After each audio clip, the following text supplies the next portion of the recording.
ಸಾಧ್ಯ ಇಲ್ಲ. ಇದೆಂತದ್ದು? ಇದು ನಿಜ ಅಲ್ಲ, ಇದು ಕಪಟ. ನಾನು ಸನ್ಯಾಸಿ ಅಲ್ಲ.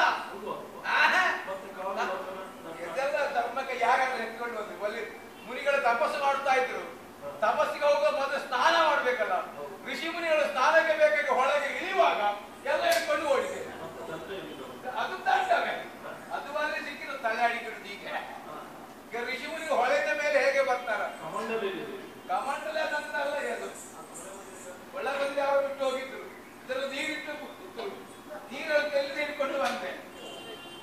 ಕಾರ್ಯ ಆಗ್ಬೇಕಲ್ಲ. ಯಾಕಂದ್ರೆ ನಾನು ಯಾರು? ನಾನೇ ತಮಾಸುರ. ನಮಗೆ ಗುರುಬಲ ಈಗ ಸದ್ಯಕ್ಕೆ ಇಲ್ಲ. ಗುರುಗಳು ತಪಸ್ಸಿಗೆ ಹೋಗಿದ್ದಾರೆ. ಅವರು ಬರುವುದರ ಒಳಗಾಗಿ ನಮ್ಮನ್ನು ಮುಗಿಸಬೇಕೆಂಬಾಗ ದೇವೇಂದ್ರ ಕಾಯುತ್ತಾ ಇದ್ದಾರೆ. ಅಲ್ಲಲ್ಲಿ ಅವರು ತಿರುಗಾಡ್ತಾ ಇದ್ದಾರೆ. ಅವರ ಕಣ್ಣಿಗೆ ನಾವು ನಿಜ ರೂಪದಲ್ಲಿ ಬಿದ್ದರೆ ನಾವು ಬದುಕುವ ಹಾಗಿಲ್ಲ. ಹಾಗಾದ್ರೆ ಅವರ ಕಣ್ಣು ತಪ್ಪಿಸಬೇಕು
ನಾವು ಕಪಟವು ವೇಷ ಮಾಡಿ ಬದುಕಬಾರದು ಅಂತ ನೀನು ಹೇಳುವುದಕ್ಕೆ ನೀನೇನು ಶಾಸನ ಜಾರಿ ಮಾಡಿ ಬೃಹತ್ ಶಾಸನ ಬೇಡುವ ಮತ್ತೆ ವೇಷ ಎನ್ನುವುದೇ ಮೋಸ. ಈ ಮೋಸ ಬೇಕಂತ ಕೇಳುವುದು ನಮಗೆ ಮೋಸ. ನಾವು ಜಾಲ ವಿದ್ಯೆಗಳನ್ನು ತಿಳಿದವರು ಮೋಸ ಮಾಡುವುದು ನಮ್ಮ ಮೋಸದಲ್ಲಿ ನಿನಗೆ ಸಂಕಟ ಏನು ಅಂತ. ನನಗೆ ಸಂಕಟ ಅಲ್ಲ, ನಿನ್ನಿಂದಾಗಿ ಲೋಕದವರು ಸಂಕಟ ಪಡ್ತಾರಲ್ಲ. ಎಲ್ಲಿ ಲೋಕದಲ್ಲಿ ಸಂಕಟ ಪಟ್ಟಿದ್ದಾರೆ, ಹೇಗೆ ಪಡ್ತಾರೆ? ಅದು ಈಗ ಸಂಕಟ ಪಡುವುದಲ್ಲ, ಮತ್ತೆ ನೀನು ಗೆಲುವನ್ನು ಸಾಧಿಸ ಮೇಲೆ ಸಂಕಟವನ್ನು. ಈಗ ನಾವು ವೇಷ ಮಾಡಿ ಯಾರಿಗಾದರೂ ತೊಂದರೆ ಕೊಟ್ರೆ ಉಪಟಳ ಕೊಟ್ರೆ ಇನ್ನೊಬ್ಬರ ಮನೆ ಹೋಗಿದ್ರೆ ಕೇಳುವ ನೈತಿಕವಾದಂತಹ ಹಕ್ಕು ನಿನಗೆ. ನಿನ್ನ ವೇಷ ಪೂರ್ತಿ ಆಗ್ತಾ ಬಂದಾಗ ಇನ್ನೊಬ್ಬರ ಮನೆಯಲ್ಲಿ ಎಂತಲೇ ನೋಡುವುದು ನೀನು, ಇರುವುದಿಲ್ಲ ನೀನು. ಹೌದಾ? ಈಗ ಬಂದಿದ್ದೆಲ್ಲ ಕೇಳುವುದಕ್ಕೆ ನಾನೇನು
ರೋಗವಾಗಿಸುವುದಕ್ಕೆ ಸಾಧ್ಯ ಇಲ್ಲ, ಮಾನಸಿಕವಾಗಿ ದೃಢತೆಯಿಂದಲೇ ಇರುತ್ತಿದ್ದೇನೆ. ಆಯ್ತು ಬಿಡು, ಅಂತಹ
ಇದೆ, ನಡುಗುತ್ತಾ ಇದ್ದೀರಿ, ದೇಹ ಕಂಪನ, ನಾಲಿಗೆ ತಡವರಿಸುತ್ತಾ ಇದೆ. ನಿಮಗೆ ಈ ರೀತಿಯ ಕಷ್ಟ ಯಾರಿಂದ ಬಂತು? ಇಲ್ಲಿಗೆ ಯಾಕೆ ಬಂದಿದ್ದೀರಿ ಹೇಳುವಿರ ನನ್ನಲ್ಲಿ? ಪ್ರಾಣದಾನ ಮಾಡಬೇಕು. ಖಂಡಿತ ಮಾಡ್ತೇನೆ. ಆದ್ರೆ ಯಾರಿಂದ ಕಷ್ಟ ಬಂತು?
ಅದನ್ನು ನಂಬಲಿಕ್ಕೆ ಇಲ್ಲ. ನಾನು ಹೇಳಿದೆ ಅಮ್ಮನಿಗೆ, ನೀನು ಹೇಗಾದ್ರೂ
ದಿವವನ್ನಡರಿ ಇದುವರೆಗೆ ಯಾವ ರೀತಿಯಲ್ಲಿ ಚತುರ್ದಶ ಭುವನವನ್ನು ಪಾಲಿಸುತ್ತಾ ಇದ್ದೀರೋ ಅದೇ ರೀತಿಯಲ್ಲಿ ನೀನು ಮುಂದುವರಿ.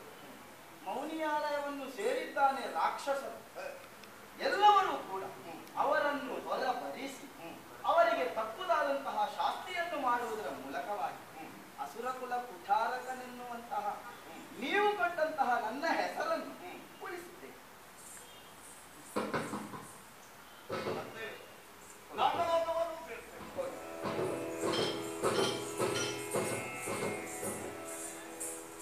ಸರಿ ಸರಿ, ಇಂದ್ರಾದಿ ಸುಮನಸರಿಗೆ ಅಭಯವನ್ನಿಟ್ಟಿದ್ದೇನೆ.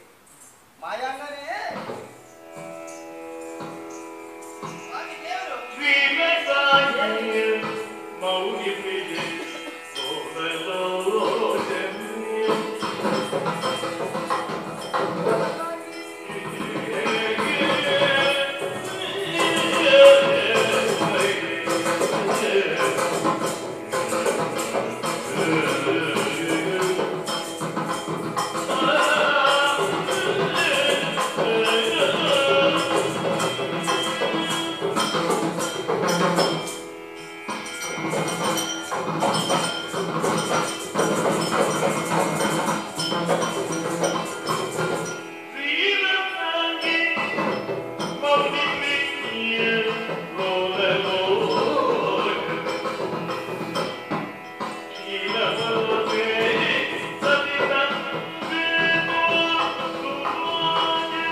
ಸ್ವಾಮಿ. ಏನಾಯ್ತಮ್ಮ? ನೋಡಿ, ಆ ತಮಾಸುರನಿಗೆ ಹಾಗೂ ಅವರ ಪರಿವಾರದವರಿಗೆ ನಾನು ಆಶ್ರಯ ಕೊಟ್ಟಿದ್ದೇನೆ. ಇದು ತಪ್ಪು ಎಂಬುದೇ ಹೇಳ್ತಾ ಇದ್ದೀರಲ್ಲ ನೀವು? ಹೌದು ಸ್ವಾಮಿ, ಈ ಆಶ್ರಮ ಎಂಬುದೇನು? ಆಶ್ರಯ ಕೊಡುವಂತಹ ಜಾಗವನ್ನು ಆಶ್ರಮ ಎಂಬುದೇ ಹೇಳ್ತಾ ಇದ್ದಾನೆ. ಈ ಆಶ್ರಮಕ್ಕೆ ಬರುವಂತಹ ಸಂದರ್ಭದಲ್ಲಿ ಅವರ ಕೆಟ್ಟ ಭಾವನೆಯನ್ನೆಲ್ಲ ದೂರ ಮಾಡಿ ಅವರಿಗೆ ಒಳ್ಳೆಯ ಭಾವನೆಯಿಂದ ಬಂದವರು ಸತ್ಯ. ಹೌದಪ್ಪ, ಇದು ನಾನು ತಿಳಿದಂತಹ ವಿಚಾರ. ಆಶ್ರಮಕ್ಕೆ ಬರುವಂತಹ ಸಂದರ್ಭದಲ್ಲಿ ಯಾರು ವೈರತ್ವವನ್ನು ಕಟ್ಟಿಕೊಂಡು ಬರುವುದಿಲ್ಲ. ತಪೋ ಭೂಮಿ ಇದು. ಆ ಕಡೆ ನೋಡಿ ಸ್ವಾಮಿ, ಹಾಗೆಯಾಗಿದ್ದಂತಹ ಮುಂಗುಸಿ ಮತ್ತು ಹಾವು ಎಷ್ಟು ಒಳ್ಳೆ ಮಿತ್ರದಿಂದ ಆಡ್ತಾ ಇದ್ದಾರೆ ನೋಡಿ. ಈ ಕಡೆ ನೋಡಿ, ಒಂದು ದನ ಒಂದು ಹುಲಿ ಇಷ್ಟು ಚೆನ್ನಾಗಿ ಆಡ್ತಾ ಇದೆ. ಕಾರಣ ಏನು? ಇದು ತಪೋ ಭೂಮಿ. ಅವುಗಳು ಪ್ರಾಣಿಗಳು. ಹೌದು, ಅದು ವಿರೋಧವನ್ನು ಕಟ್ಟಿಕೊಂಡಂತಹ ಬೇರೆ ಜಾಗದಲ್ಲಿ ಇರ್ತಿದ್ರೆ ಅವರು ವಿರೋಧದಿಂದ ಇರುವಂತಹ ಪ್ರಾಣಿಗಳು ಅವರು. ಇಲ್ಲಿ ತಪೋಶಕ್ತಿ, ತಪೋ ಭೂಮಿ ಆದ ಕಾರಣ ಅಷ್ಟು ಒಳ್ಳೆ ರೀತಿಯಲ್ಲಿ ಅವರು ಆಡ್ತಾ ಇದ್ದಾರೆ. ಹಾಗಾಗಿ ಆ ರಕ್ಕಸರು ದುಷ್ಟರೇ ಆಗಿ ಸ್ವಾಮಿ ಇಲ್ಲಿಗೆ ಹೊಸ್ತಿಲನ್ನು ದಾಟಿ ಆಶ್ರಮದ ಒಳಗೆ ಬರುವಂತಹ ಸಂದರ್ಭದಲ್ಲಿ ಅವರು ಒಳ್ಳೆಯವರಾಗಿ ಬಂದಿದ್ದಾರೆ. ಆದ ಕಾರಣ ನಾನು ಯಾವ ಕಾರಣಕ್ಕೂ ನೀತಿ ತಪ್ಪಿ ನಡೆದಿಲ್ಲ. ಮಗ ಬರುವವರೆಗೆ ನಿಮ್ಮನ್ನು ರಕ್ಷಿಸ್ತೇನೆ ಎಂಬುದಾಗಿ ಮಾತು ಕೊಟ್ಟು ಅವರು ರಕ್ಷಿಸಿದ್ದೇನೆ. ಇದನ್ನು ತಪ್ಪೇ ಹೇಳಿ ಏನಮ್ಮ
ಕತ್ತಲೆಯಲ್ಲಿ ಮುಂದೆ ಅಂತಹ ಪರಿಣಾಮವಾಗುತ್ತದೆ.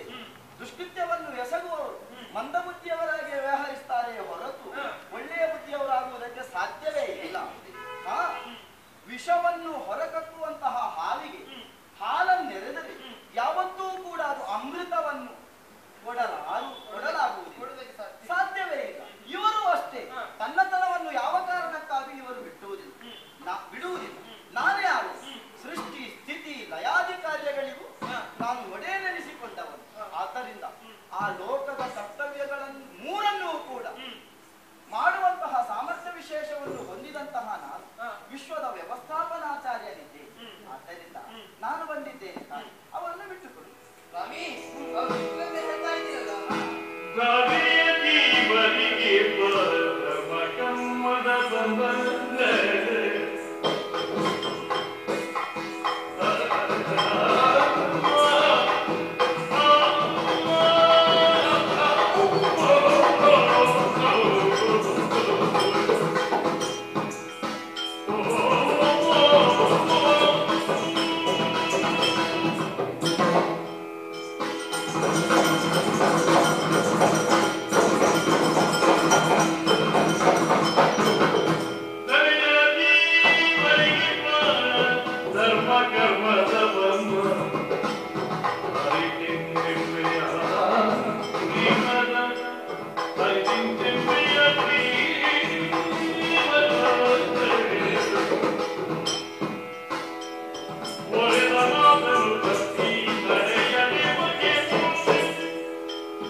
ನಿನಗೆ ಗೊತ್ತಾಗುದಿಲ್ಲ ನಾಳೆ ಅಂತದ್ದಾಗಬಾರದು ಎನ್ನುವುದಕ್ಕಾಗಿಯೇ ನಾನು ಈ ಕಾಯಕದಲ್ಲಿ ತೊಡಗಿದ್ದು. ಏನಾಗಬಾರದು ಅಂತ ಏನು ಮಾಡಿದೆ? ಹಾ? ಏನು ಹೆಣ್ಗೊಲೆ ಮಾಡಿದ್ದು ಹೌದು. ಯಾಕೆ ಮಾಡಿದೆ? ಯಾಕೆ ಮಾಡಿದ್ದೇನೆ ಎನ್ನುವುದು ನಿಮಗೆ ಗೊತ್ತಿಲ್ಲ. ಗೊತ್ತಿಲ್ಲ. ನೀನು ಮಾಡಿದ್ದು ಯಾಕೆ ಅಂತ, ಆದದ್ದು ಯಾಕೆ ಅಂತ ಗೊತ್ತುಂಟು. ಆದದ್ದು ಯಾಕಂತ ಗೊತ್ತಿಲ್ಲ. ಆದದ್ದು ಏನು ಅಂತ ಗೊತ್ತುಂಟು, ಯಾಕೆಂತ ಗೊತ್ತಿಲ್ಲ. ಅದಕ್ಕೆ ಹೇಳಿದ್ದು ಈ ಮಾತನ್ನ ಯಾಕೆ ಮಾಡಿದೆ. ಏನು ಬೇರೆ ಏನೂ ಅಲ್ಲ ಸ್ವಾಮಿ. ದುಷ್ಟನಾದಂತಹ ತಮಾಸುರನಿಗೆ ಆಶ್ರಯವನ್ನು ಕೊಟ್ಟವಳು ನಿನ್ನ ಮಡದಿಯಾದಂತಹ ಮಾಯಾಂಗನಿ. ಆದ್ದರಿಂದ ಅದು ತಪ್ಪು ಸಲ್ಲದು ಎನ್ನುವ ಹಾಗೆ. ಯಾಕೆ ತಪ್ಪು? ಯಾಕೆ ಯಾಕೆ ತಪ್ಪು? ನೀನು ದುಷ್ಟ ಎನ್ನುವ ಕಾರಣ. ಹೇಗೆ ತೀರ್ಮಾನ ಮಾಡಿದವ ದುಷ್ಟ? ಏನು ಮಾಡಿದವ ದೌತ್ಯ? ನೀನು ಜಗನ್ನಿಯಾಮ ಅನ್ನೋ ಪ್ರಶ್ನೆಯನ್ನು ಬಿಡು. ನೀನು ಜಗನ್ನಿಯಾಮಕ ಆದ್ರೆ ನನ್ನವರನ್ನು ಕೊಲ್ಲುವುದು ತಪ್ಪ, ಅವನನ್ನು ಕೊಲ್ಲುವುದಕ್ಕೆ ಯತ್ನಿಸುವುದು ತಪ್ಪು. ಜಗನ್ನಿಯಾಮಕ ಸೃಷ್ಟಿ ಸ್ಥಿತಿ ಲಯಕಾರಕ ಅಂತ ಆದ್ರೆ ಅವನಲ್ಲಿ ದೌತ್ಯದ ಬೀಜವನ್ನು ನೀನು ಸೃಷ್ಟಿ ಮಾಡಿದ್ದೆ. ಯಾಕಂತ ನಾನು ಕೇಳಿದ್ರೆ ಏನು ಉತ್ತರ ಹೇಳ್ತೀನಿ ನೀನು? ಅದಕ್ಕೆ ಹಾಗಾದ್ರೆ ಅವನ ಸ್ವಭಾವಕ್ಕೂ ನೀನೇ ಕಾರಣ. ಎಲ್ಲರ ಅಂತರ್ಯಾಮ ನೀನು ಹೌದವರು. ಯಾಕೆ ರಾತ್ರಿ ಹಗಲು ಸಿಹಿ ಕಹಿ ಸುಖ ಕಷ್ಟಗಳಂತೆ ಸಜ್ಜನರೊಂದಿಗೆ ದುರ್ಜನರು ಇರಬಹುದು. ಆದ್ರೆ ಅದು ಮಿತಿ ಮೀರಿದ್ರೆ. ಎಲ್ಲಿ ಮಿತಿ ಮೀರಿದೆ ಅನ್ನೋ ಪ್ರಶ್ನೆಗೆ ಉತ್ತರ ಕೊಡುವುದು. ಅವ ದೇವಲೋಕಕ್ಕೆ ದಾಳಿ ಮಾಡಿದನು. ನಿನ್ನ ವೈಕುಂಠವನ್ನು ಅವ ಸ್ವಾಧೀನಪಡಿಸುವುದಕ್ಕೆ ಯತ್ನಿಸಿದನು. ಅವ ಏನೂ ಮಾಡಲಿಲ್ಲ. ಇಷ್ಟವರೆ ಸ್ವಾಮಿ ಮಾಡಿದಂತಾದ್ರೆ ಏನೂ ಮಾಡಲಿಲ್ಲ ಎನ್ನುವ ಹಾಗೆ ನೀವು ಹೇಳಲೇ ಕೂಡದು. ನೀವೇ ಯಾರು? ಋಷಿ. ಋಷಿಗಳಾದಂತಹ ನೀವು ಮಾಡಬೇಕಾದದ್ದೇನು? ತಪಸ್ಸು, ಯಾಗ, ಯಜ್ಞ. ಅದನ್ನು ನೀವೇ ಮಾಡುತ್ತೀರಿ. ಯಾಕೆ? ನಾನೇ ಮಾಡ್ಬೇಕಾದ್ರಿಂದ ನಾನು ಮಾತ್ರವಲ್ಲ, ಲೋಕವನ್ನೆಲ್ಲ ಸಮಾನ ದೃಷ್ಟಿಯಿಂದ ನೋಡಬೇಕಾದಂತಹ ಹೊಣೆಯು ನಮ್ಮದು, ಸ್ವಭಾವವು ನಮ್ಮದು. ಹಾಗಾದರೆ ನಮ್ಮ ಆಶ್ರಮಕ್ಕೆ ಯಾರು ಬಂದರು ಅವ ದುಷ್ಟ ಇವ ಶಿಷ್ಟ ಅನ್ನುವಾಗ ನಾವು ಪರಿಭೇದವನ್ನು ಮಾಡುವುದಕ್ಕಿಲ್ಲ. ಮಾತೃ ಸ್ವರೂಪವನ್ನು ಹೊಂದಿದವಳು, ಮಾತೃ ಹೃದಯವನ್ನು ಹೊಂದಿದವಳು ನನ್ನ ಹೆಂಡತಿ. ಅವಳ ಪಾದಮೂಲದಲ್ಲಿ ಬಂದು ಆ ತಮಾಸುರ ಆಶ್ರಯವನ್ನು ಬೇಡಿದ. ಹೆಣ್ಣಿಗೆ ಸಹಜವಾದಂತಹ ಸ್ವಭಾವದಿಂದ ಅವಳ ಆಶ್ರಯವನ್ನು ಕೊಟ್ಟಿದ್ದಾಳೆ. ಅದು ತಪ್ಪು. ಮಾತ್ರವಲ್ಲ, ಅವದುಷ್ಟ ಅನ್ನುವಾಗ ನೀವು ಮತ್ತೆ ಮತ್ತೆ ಹೇಳ್ತಾ ಇದ್ದೀರಿ. ಎಲ್ಲಿ ದೌಷ್ಟ್ಯ? ನಾಡ ಬೆಂಕಿ ಬೀಳ್ತದೆ ಅಂತ ಇವತ್ತು ನೀರು ಹಾಕಲಿಕ್ಕಿಲ್ಲ. ಬೆಂಕಿ ಬಿದ್ದ ಮೇಲೆ ನೀರು ಹಾಕುದು ಹೌದಲ್ಲ? ಬೆಂಕಿ ಬೀಳದ ಹಾಗೆ ಅದು ಬುದ್ಧಿವಂತಿಕೆ. ಅದು ಪ್ರಶ್ನೆ ನಾಡನ್ನೇ ಸವರುವುದಲ್ಲ. ಬೆಂಕಿ ಬೀಳದ ಹಾಗೆ ಮಾಡಬೇಕಾದದ್ದು ಮುಖ್ಯವೇ ಹೊರತು ಬೆಂಕಿ ಬೀಳ್ತದೆ ಅಂತ ನೀರು ಹೊಯ್ಯಬೇಕಾದದ್ದಲ್ಲ. ಏನು ನೀವು ತಪಸ್ವಿಗಳು, ನೀವೇ ತಪಸ್ಸನ್ನು ತಪಸ್ಸೇ ಮಾಡಿಕೊಂಡಿರಬೇಕು ಅನ್ನುವುದನ್ನು ನೀನು ಪರೋಕ್ಷವಾಗಿ ಹೇಳುವುದು ಖಂಡಿತವಾಗಿ ಅದಲ್ಲ. ಇದೇ ತಮಾಸುರ ನಿಮ್ಮ ವೇಷವನ್ನು ಹೊಂದಿ ನೀವು ಮಾಡಬೇಕಾದಂತಹ ತಪಸ್ಸನ್ನು ಮಾಡುವುದಕ್ಕೋ ಯಾಗಯಜನವನ್ನು ಮಾಡುವುದಕ್ಕೆ ತೊಡಗಿದ್ದಾನೆ. ನೀವಾದರೂ ಕೂಡ ಅದರಲ್ಲಿ ಒಳ್ಳೆಯ ಆಲೋಚನೆಯನ್ನು ಮಾಡಿದ್ದು. ಅದು ಲೋಕಕ್ಕೆ ಗೊತ್ತಿದೆ, ನನಗೂ ಗೊತ್ತಿದೆ. ದುಷ್ಟನಾದಂತಹ ತಮಾಸುರ ಯಾಕೆ ಮಾಡಿದ್ದಾನೆ? ದೌಷ್ಟ್ಯವನ್ನು ಮೆರೆಸುವುದಕ್ಕಾಗಿ ಮಾಡಿದ್ದಾನೆ. ದೇವತೆಗಳನ್ನು ವಂಚಿಸುವುದಕ್ಕಾಗಿ ಮಾಡಿದ್ದಾನೆ. ಅದನ್ನು ವಿರೋಧಿಸುವುದಕ್ಕೆ ಬಂದಂತಹ ನಿನ್ನ ಊಹೆ ಪುಣ್ಯ. ನಾಳೆ ಸ್ವರ್ಗಕ್ಕೆ ದಾಳಿ ಮಾಡಿದ ಮೇಲೆ, ಸ್ವರ್ಗವನ್ನು ವಶಪಡಿಸಿಕೊಂಡ ಮೇಲೆ ನೀನವನನ್ನು ಕೊಲ್ಲು, ನನ್ನ ಆಕ್ಷೇಪ ಅಲ್ಲ. ನಮ್ಮ ಆಶ್ರಯದಲ್ಲಿರುವಾಗ ಬಂದು ಕೊಂದದ್ದು ಸರ್ವಾಪರಾಧ ಆಗುತ್ತದೆ. ಮಾತ್ರವಲ್ಲ, ಈ ಜಗತ್ತಿನಲ್ಲಿ ಯಾವನೇ ಆಗಲಿ ತಿದ್ದಿಕೊಳ್ಳುವುದಕ್ಕೆ ಅವಕಾಶ ಕೊಡಬೇಕು. ನನ್ನ ಮಗ ಬರುವವರೆಗೆ ನಿನಗೆ ಆಶ್ರಯವನ್ನು ಕೊಡ್ತೇನೆ ಅನ್ನುವಾಗ ನನ್ನ ಹೆಂಡತಿ ಹೇಳಿರಬೇಕೇ ಹೊರತು ನೀನು ಎಲ್ಲಿಗೂ ಹೋಗುವುದು ಬೇಡ, ಇಲ್ಲೇ ಇದ್ದು ಅನ್ನುವ ಹಾಗೆ ಹೇಳಿರ್ಲಿಕ್ಕಿಲ್ಲ. ಮಗ ಬಂದ ಮೇಲೆ ಏನಾಗುತ್ತದೆ ಅನ್ನೋದನ್ನು ತಿಳಿದು ನೀನು ಮುಂದುವರಿಯಬೇಕಾಗಿತ್ತು. ನೀನು ವ್ಯವಸ್ಥಾಪಕ ಹೌದಲ್ವ? ಎಲ್ಲರನ್ನು ಸಮಾನವಾದ ದೃಷ್ಟಿಯಿಂದ ನೋಡಬೇಕಾದಂತಹ ಅನಿವಾರ್ಯತೆ ಉಳ್ಳವು. ಹಾಗಾದ್ದರಿಂದ ಅವನಿಗೆ ತಿದ್ದುಕೊಳ್ಳುವುದಕ್ಕೆ ಅವಕಾಶ ಕೊಡುವುದು ನಮಗಿಂತ ಹೆಚ್ಚು ನಿನಗೆ ಅನಿವಾರ್ಯ. ಹೌದು. ಮತ್ತೆ ಯಾಕೆ ಕೊಡ್ಲಿ? ಹಾಗಾದ್ರೆ ಮಗ ಬರುವವರೆಗೆ ರಕ್ಷಿಸ್ತೇನೆ ಎನ್ನುವುದನ್ನು ಹೇಳಿದ್ದು ಯಾಕಿರ್ಬೋದು? ಯಾಕಿರ್ಬೋದು ಅಂದ್ರೆ ಮಗನ ಮೇಲೆ ವಿಶ್ವಾಸವಿರುವುದರಿಂದ ಮಾತ್ರವಲ್ಲ, ಅವನಿಗೆ ಗುರುಸ್ಥಾನದಲ್ಲಿ ನನ್ನ ಮಗ ಇರುವವರು ಗುರುಗಳೆಲ್ಲ ಅನ್ನೋದು ಎಲ್ಲರಿಗೂ ಗೊತ್ತು. ಬರುವವರೆಗೆ ಏನಾದ್ರು ಒಳ್ಳೇದು ಮಾಡಿ. ಸ್ವಾಮಿ ಹಾಗೆ ಮಾಡುವುದಲ್ಲ. ಮಗ ಬರುವವರೆಗೆ ನಿಲ್ಲಿ, ಮಗ ಬಂದ್ರೆ ನಾನು ಆಶ್ರಯ ಕೊಡುತ್ತೇನೆ ಎಂದು ಹೇಳಬಹುದು. ಅದಕ್ಕೆ ನೀವು ದೇವೇಂದ್ರವನ್ನು ತಲೆ ಕತ್ತರಿಸಿದ್ರೆ ಈ ಆಶಯವನ್ನು ಬೇಡಿ ಬಂದವನಿಗೆ ಏನು ಅನ್ಯಾಯ ಮಾಡಿದ ಹಾಗಾಗ್ತದೆ? ಒಂದು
ದುಷ್ಟರಿಗೆ ದುಷ್ಟರನ್ನು ರಕ್ಷಿಸುವುದು ತಪ್ಪು, ದುಷ್ಕೃತ್ಯಗಳಿಗೆ ಪ್ರೇರೇಪಿಸುವುದು ತಪ್ಪು, ದುಷ್ಟರಿಗೆ ಆಶ್ರಯ ಕೊಡುವುದು ಅದಕ್ಕಿಂತ ದೊಡ್ಡ ತಪ್ಪು. ಹಾಗಾದ್ರೆ ಆಶ್ರಯ ಕೊಟ್ಟವರನ್ನು ಶಿಕ್ಷಿಸಬೇಕ, ಮೊದಲು ದುಷ್ಟರನ್ನು ಶಿಕ್ಷಿಸಬೇಕು. ಉಗ್ರವಾದಂತಹ ಮನೋಧರ್ಮವನ್ನು ಹೊಂದಿದವರನ್ನು ರಕ್ಷಿಸುವುದು ತಪ್ಪು. ಅವ ಉಗ್ರ ಸ್ವಭಾವವನ್ನು ಹೊಂದಿರಲಿಲ್ಲ ಅನ್ನುವ ಹಾಗೆ ನಾನು ಆಧಾರ ಕೊಟ್ಟು ಹೇಳಿದ್ರು ಒಪ್ಪುವುದಿಲ್ಲ. ನೀನು ಪೂರ್ಣ ಹಿಡಿದತೆ ಬಳಿಗೆ ಅನ್ನುವಾಗ ಅದೇ ವಾದ ಮಾಡ್ತೀನಿ. ಆದ್ರೆ ನಿನ್ನಿಂದ ಕೊಲೆಯಾದವಳು ಯಾವಳು ಅನ್ನೋದನ್ನು ಆಲೋಚಿಸಿದೆಯಾ? ಪರಮ ಪತಿವ್ರತೆಯಿಂದ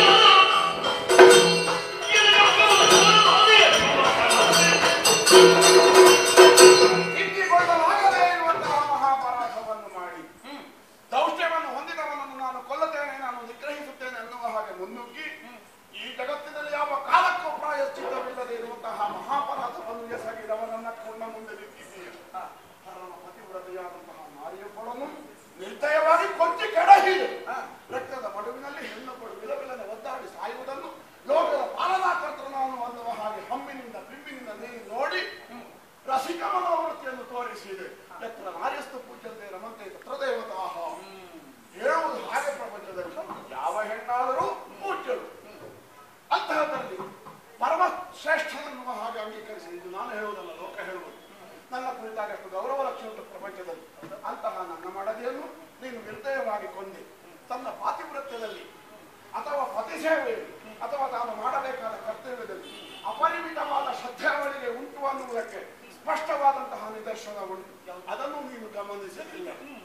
ದೇವೇಂದ್ರನ ಕರಸ್ತಂಭಿತಲಿ ಪೂರೈಸಿದ ಶಾಪ ಹೇಗೆ ಪೂರೈಸಿತು? ಅವಳು ಮಾಡಿದ ಕೆಲಸ ಸರಿಯಾದದ್ದಲ್ಲ ಅನ್ನುವುದೇ ಸ್ಪಷ್ಟವಾದರೆ ಅವಳ ಶಾಪವಾಕ್ಯ ಹುಸಿಯಾಗಬೇಕಾಗಿದೆ. ಅವಳ ಶಾಪವಾಕ್ಯ ಈಡೇರಿದೆ ಅಂತಾದ್ರೆ ಅವಳು ಆಚರಿಸಿದಂತಹ ಧರ್ಮ ಸ್ಥಿರವಾಗಿದೆ, ಸತ್ಯವಾದದ್ದಾಗಿದೆ ಅನ್ನೋದು ಸ್ಪಷ್ಟ. ಹಾಗಲ್ಲ, ಅವಳು ಆಚರಿಸಿದಂತಹ ಧರ್ಮವನ್ನು ಸದ್ವಿನಿಯೋಗ ಪಡಿಸಿಲ್ಲ ಎನ್ನುವುದೇ ಅದರ ಅರ್ಥ. ರಾಕ್ಷಸರಿಗೆ ಆಶ್ರಯ ಪಟ್ಟಿದ್ದು ಸರಿ ಎನ್ನುವುದಕ್ಕಾಗಿ ಆದದ್ದಲ್ಲ. ಇವಳಲ್ಲಿ ಪುಣ್ಯದ ಫಲ ಇತ್ತು, ಆದ್ದರಿಂದ ಅದು ಅವನ ಕೈ ಸಂಬಳವನ್ನು ಕೊಂಡಿತ್ತು. ಏನೇ ಇದೆ, ಆಕೆ ಪರಮ ಪತಿವ್ರತೆ ಆಗಿದ್ದಲ್ಲಿ ದುಷ್ಟರ ಅಂದ್ರೆ ಬಂದಂತಹ ದುಷ್ಟರ ತಮಾಸುರನ ಬಗೆಗೆ ಅವಳು ತಿಳಿಯಬೇಕು. ನಿಜವಾದ ವೃತ್ತಾಂತವನ್ನು ತಿಳಿಯದೆ ಆಶ್ರಯವನ್ನು ಕೊಟ್ಟಿದ್ದಾರೆ ಎನ್ನುವಾಗ ಪರಮ ಪತಿವ್ರತೆಯನ್ನು ಹಾಗೆ ಹೇಗೆ ಹೇಳಬಹುದು? ನಿನ್ನ ರಾಜಕೀಯದಲ್ಲಿ ಬಿದ್ದು ಹೊಡಚಾಡುವವಳಲ್ಲ ನನ್ನ ಹೆಂಡತಿ. ಬಂದವಳು ಯಾವುದು ದುಷ್ಟನೋ ಶಿಷ್ಟನೋ ಅವರಿಗೆ ಲೋಕಕ್ಕೆ ಏನಾಗಿತ್ತು, ಮೊನ್ನವ ಏನು ಮಾಡಿದ್ದಾನೆ, ನಾಳೆ ಏನು ಮಾಡಿದ್ದಾನೆ, ಉನ್ನತವಾದ ಅಧಿಕಾರ ಇದ್ದವರಿಗೆಲ್ಲ ಅವ ಅನ್ಯಾಯ ಮಾಡ್ತಾನೋ, ಇದನ್ನೆಲ್ಲ ತಿಳಿಯುವಂತಹ ಅಭಿಪ್ರಾಯದವಳಲ್ಲ, ಸ್ವಭಾವದವಳಲ್ಲ ಹೆಣ್ಣೊಬ್ಬಳು. ಅವಳಿಗೆ ಏನು ಕಣ್ಣೀರು ತೆರೆದು ಪಾದ ಮೂಲದಲ್ಲಿ ಕಣ್ಣೀರು ಹಾಕಿದಂತಹ ತಮಾಸುಗಳನ್ನು ಮಾತ್ರ ಅವಳು ನೋಡಿದ್ದಾಳೆ. ಮಾತೃ ಸಹಜವಾದಂತಹ ಹೃದಯವುಳ್ಳ ಹೆಣ್ಣುಗಳು ಮಾಡಬೇಕಾದದ್ದು ಅವಳು ಮಾಡಿದ್ದಾಳೆ. ನಿನಗೆ ಏನು, ನಿನಗೆ ತಂದೆ ತಾಯಿಗೆ ಹುಟ್ಟಿದವನಲ್ಲ ನೀನು, ಆದ್ದರಿಂದ ನಿನಗೆ ಆ ಭಾವ ಅರ್ಥವಾಗುವುದಿಲ್ಲ. ಲೋಕವನ್ನು ಸಲಹುವವನು ನಾನೂ ಕೂಡ, ನನ್ನ ಹೃದಯವು ಕೂಡ ಮಾತೃ ಹೃದಯವೇ. ನನಗೂ ಗೊತ್ತಿದೆ ಯಾರನ್ನು ಯಾವ ಹೊತ್ತಿನಲ್ಲಿ ಹೇಗೆ ಸಲಹಬೇಕು ಎನ್ನುವುದಕ್ಕೆ. ಹಾಗಾದ್ದರಿಂದಲೇ ನೀನು ಮಾತೃ ಹೃದಯವುಳ್ಳಂತಹ ಹೆಣ್ಣುಗಳನ್ನು ಕೊಂದೆ. ಪರಮ ಪತಿವ್ರತೆಯನ್ನು ಕೊಚ್ಚಿ ಕಡಹಿ ಇನ್ನೂ ನಾನು ಮಾಡಿದ್ದು ಸರಿ ಅನ್ನುವ ಹಾಗೆ ಇಷ್ಟಿಷ್ಟ ಮಾತಾಡಿ ನನ್ನ ಮುಂದೆ ಸಮರ್ಥನೆಯನ್ನು ಮಾಡುವುದಕ್ಕೆ ಯತ್ನಿಸುತ್ತಿದ್ದಾರೆ. ನನ್ನ ಕ್ರೋಧ ಕಟ್ಟ ಮೀರಿ ಹರಿದಿದ್ದು ಎಚ್ಚರ. ಕೋಪವಂತೆ ಯಾಕೆ ನಾನಿದನ್ನು ಮಾಡಿ ನಮಗೆ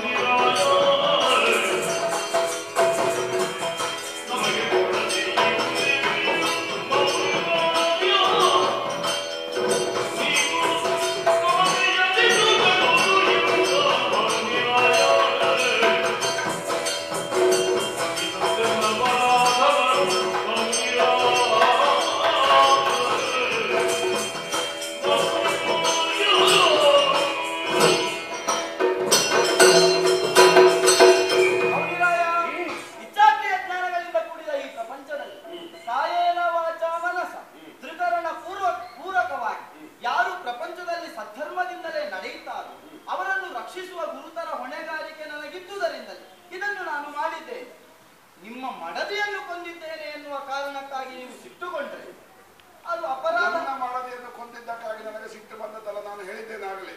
ಪರಮ ಪತಿವ್ರತೆಯಾದ ನಾಲಿಗೆ ಪೊಳದು ನೀನು ಕೊಚ್ಚಿಟ್ಟು ನನಗೆ ಹೆಂಡತಿ ಬೇಕು ಅಂತ ನಾನು ಇನ್ನೊಂದು ಮದುವೆ ಮಾಡಿ ಹೇಳು, ಅದು ವಿಷಯ ಅಲ್ಲ. ಹೆಣ್ಣೊಬ್ಬಳಿಗೆ ಅನ್ಯಾಯವಾಗುತ್ತದೆ ಪ್ರಪಂಚದಲ್ಲಿ, ಅದನ್ನು ಬಹು ಸಹಿಸುವುದಿಲ್ಲ. ಆಕೆ ಪರಮ ಪತಿವ್ರತೆ ಆದದ್ದು ನಿಮ್ಮ ಕೈ ಹಿಡಿದ ನಂತರದಲ್ಲೇ ತಾನೆ. ಅದೇನಲ್ಲ, ಅವಳ ಸಹಜ ಸ್ವಭಾವ ಅದು. ಹೆಣ್ಣೊಬ್ಬಳು ಗಂಡದಿಂದಾಗಿ ಪತಿವ್ರತೆ ಆಗುವುದಲ್ಲ. ಅವಳಿಗೆ ಹುಟ್ಟಿನಲ್ಲಿ ಆ ಭಾವ ಆ ಸ್ವಭಾವ ಇದ್ರೆ ಮಾತ್ರ ಅವಳು ಸರಿಯಾದಂತಹ ದಾರಿಯಲ್ಲಿ ಇರ್ತಾಳೆ. ಏನೇ ಇಲ್ಲ, ಅಲ್ಲದೆ ಇರುವವಳು ದಾರಿ ಬಿಟ್ಟು ಹೋಗುತ್ತಾಳೆ. ನಿಮ್ಮ ಕೊಡುಗೆಯೂ ಇದೆ ಎನ್ನುವುದರಲ್ಲಿ ಅನುಮಾನವೇ ಇಲ್ಲ.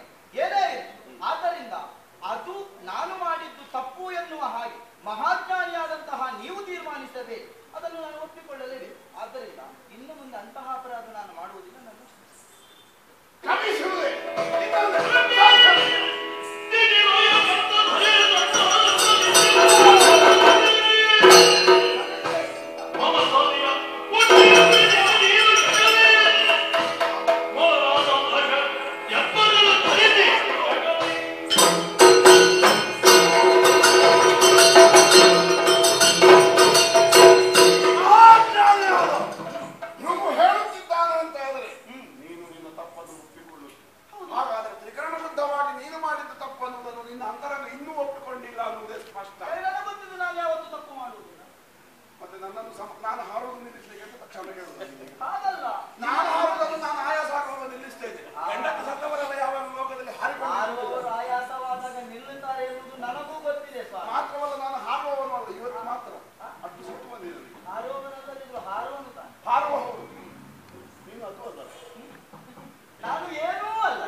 ನಾಳೆ ಇಂತಹ ತಪ್ಪನ್ನು ಇಂತಹ ಪ್ರಸಂಗವು ಮರುಕಳಿಸಬಾರದು ಅಂತಾದರೆ ನಿನಗೆ ಸರಿಯಾದಂತಹ ಶಿಕ್ಷೆ ಆಗಬೇಕು.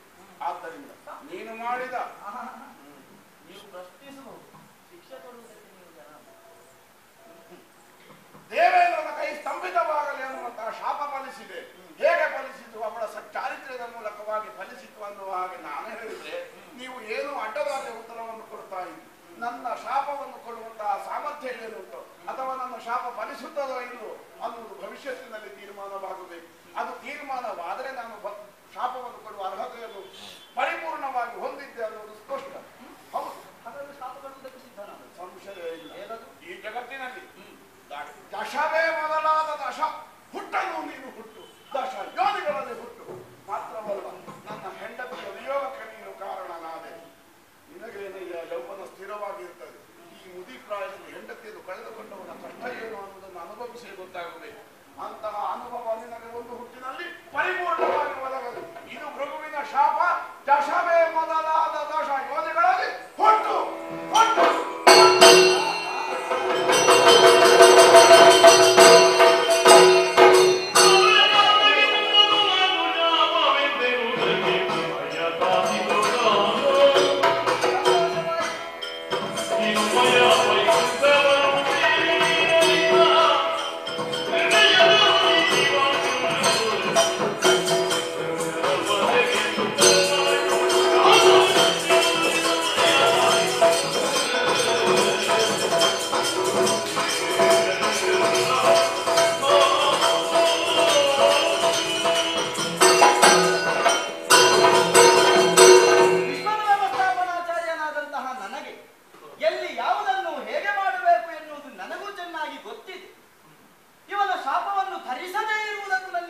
ಸಾಧ್ಯ ಉಂಟು.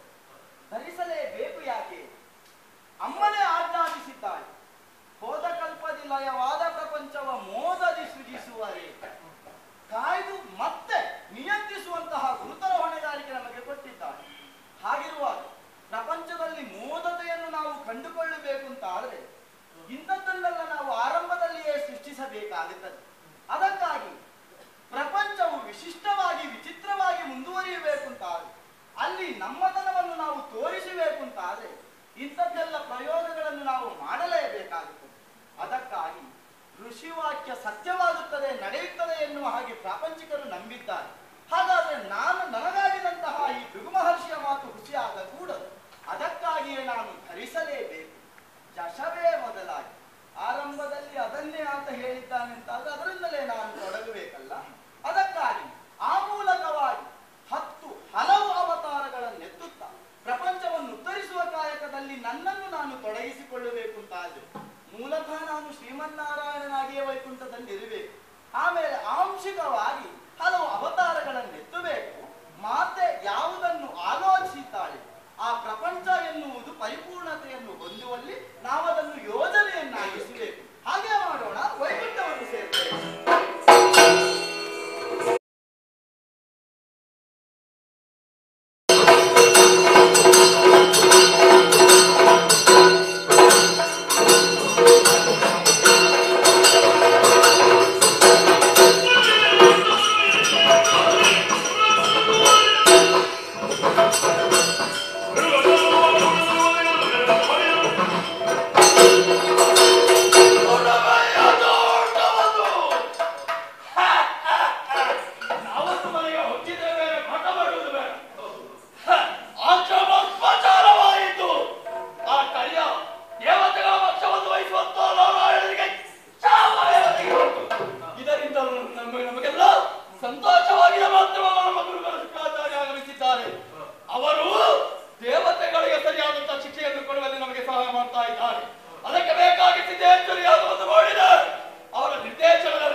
ವಿವೇಕದಿಂದ ಯಾವುದು ಧರ್ಮದ ದೃಷ್ಟಿಯಿಂದಲ್ಲ. ಅವ ಮನುಷ್ಯನಾದ ಕಾರಣವೇ ಆಚಾರವಂತನಾಗಿರಬೇಕು. ಆಚಾರ ತಪ್ಪಿದಂತಹ ಮಾನವ ಅದ ಪತನವನ್ನು ಹೊಂದುತ್ತಾನೆ. ಆ ಆಚಾರಗಳನ್ನು ನೈಮಿತ್ತಿಕ ಅನುಷ್ಠಾನ ಅದನ್ನು ಪೂರೈಸುವುದಕ್ಕಾಗಿ ನಮ್ಮ ರಾಜ್ಯದ ಹೊರಭಾಗದಲ್ಲಿ ಹೆರಿತಿರುವಂತಹ ಕೃತಮಾನವಾಗಿ ಪವಿತ್ರವಾಗಿರುವಂತಹ ಅದರ ಬಗ್ಗೆ ನಾನು ಮಾನವಗಳನ್ನು ಪೂರೈಸಿಯಾಗಿ ಜಗಚ್ಚಕ್ಷು ಕರ್ಮ ಸಾಕ್ಷಿಯಾದಂತಹ ಭಗವಾನ್ ಭಾಸ್ಕರ ಅವರಿಗೆ ಅರ್ಪಣೆಯನ್ನು ಸಮರ್ಪಿಸಬೇಕಾಗಿ ಅದಕ್ಕೋಸ್ಕರವಾಗಿ ಜಗತ್ತಿನಲ್ಲಿರುವ ಜೀವಿಗಳಿಗೆ ಸಸ್ಯಗಳಿಗೆ ಹಸಿರು ಇವುಗಳನ್ನು ಒದಗಿಸುವುದರ ಮುಖೇನವಾಗಿ ಜೀವ ವಿಕಾಸಕ್ಕೆ ಕಾರಣೀಭೂತನಾದವು ನೀನು ಸ್ವಾಮಿ. ಓ ಸೂರ್ಯನಾರಾಯಣ, ನಿನ್ನ ಕೃಪೆ ಈ ಪ್ರಪಂಚದಲ್ಲಿರುವ ಸಕಲ ಜೀವರಾಶಿಗಳ ಮೇಲೆ ಇರಲಿ ಎಂಬುದಾಗಿ ಪ್ರಾರ್ಥಿಸುತ್ತಾ ಇದು ಮೊದಲನೇ ಅರ್ಘ್ಯ. ಎರಡನೇ ಅರ್ಘ್ಯಕ್ಕೋಸ್ಕರವಾಗಿ ಪರಮಾತ್ಮ ನೀನು ಇಲ್ಲಂತಾದರೆ ಪ್ರಪಂಚ ಉಳಿಯುವುದಕ್ಕೆ ಸಾಧ್ಯವೇ ಇಲ್ಲ ಎನ್ನುವಂತಾಗುತ್ತದೆ. ಜ್ಞಾನವನ್ನು ಕರುಣಿಸುವುದು ನೀನು. ನಾವು ಗಾಯತ್ರಿ ಮಂತ್ರದ ಮುಖೇನವಾಗಿ ಆರಾಧಿಸುತ್ತಾ ಇರುವುದು ಸಮಿತ್ರ ದೇವನಾಗಿರುವಂತಹ ನಿನ್ನನ್ನು. ಆದ ಕಾರಣವೇ ನಿನ್ನ ಕೃಪೆ ಈ ಪ್ರಪಂಚದ ಮೇಲೆ ಇರಲಿ ಎಂಬುದಾಗಿ ಪ್ರಾರ್ಥಿಸುವ ಇದು ಎರಡನೇ ಅಧ್ಯಾಯ.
ಮಾಡ್ತೇನೆ.